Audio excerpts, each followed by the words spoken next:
YouTube, the short-form video frontier.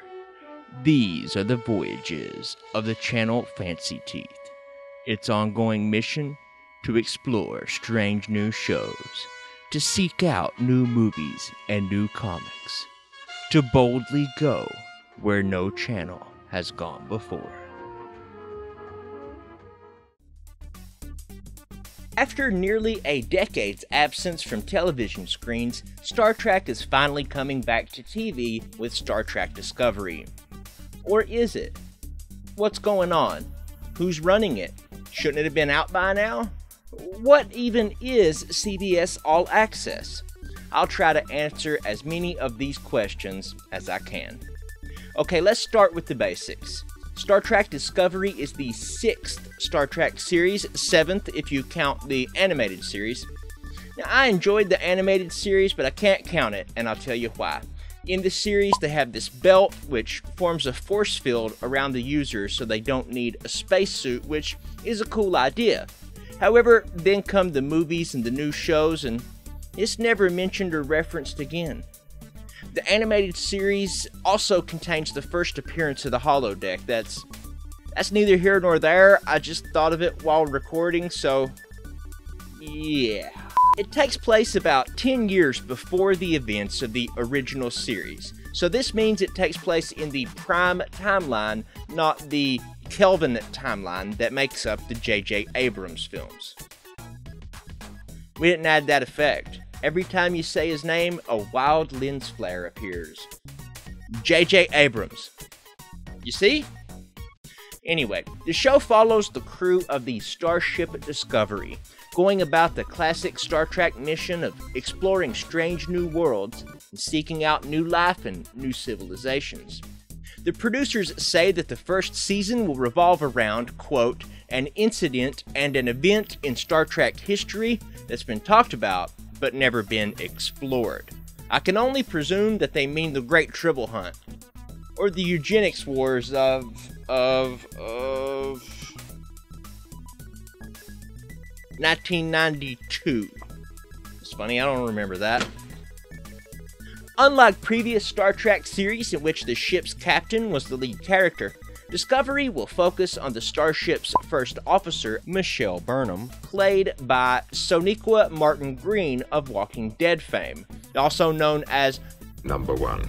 The same nickname given to Majel Barrett's character in the original Star Trek pilot, and later Rocker in Star Trek The Next Generation. Burnham could give the show a bit more of a lower decks feel, tracking the lower ranked officers on the Discovery rather than just focusing on the command staff. Other notable names in the cast include Hong Kong action star Michelle Yeoh, as well as Captain Jerchu of the USS Shenzhou, James Fran as Sarek, Jason Isaacs as the Discovery's captain, and Hellboy's Doug James as the alien science officer of the Discovery. And we'll even get a young Harry Mudd, played by Rainn Wilson. And while all this sounds exciting, a little caution may be in order. Discovery has had a hard time getting out of space dock. The series was co-created by Brian Fuller of Pushing Daisies and Hannibal fame, and was set to be the showrunner until scheduling problems with Fuller's other shows, including American Gods, forced him to leave the post.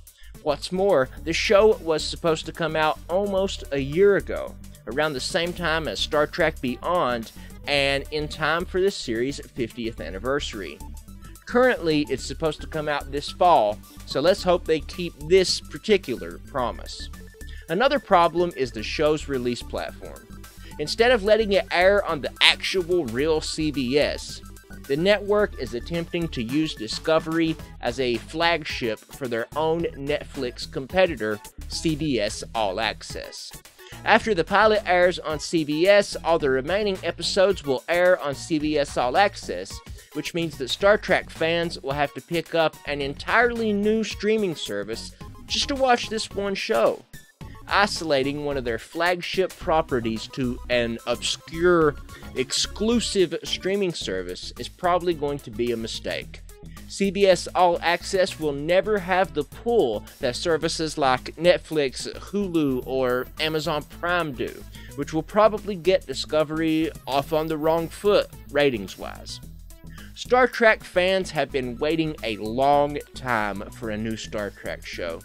There are some great names on both sides of the camera working on Discovery, and the first look trailer we got a few weeks ago looks gorgeous. Let's just hope that between the delays, production shakeups, and the fact that it's yet another prequel, that we don't have another Scott Bakula Enterprise on our hands. Clint wrote that part. I really liked Enterprise. Jesus. So what do you guys think? Are you looking forward to seeing a brand new Star Trek? What do you think tribble meat tastes like? Do you see a lens flare every time you mention J.J. Abrams? Okay guys, until next time, I'm Jay Parks.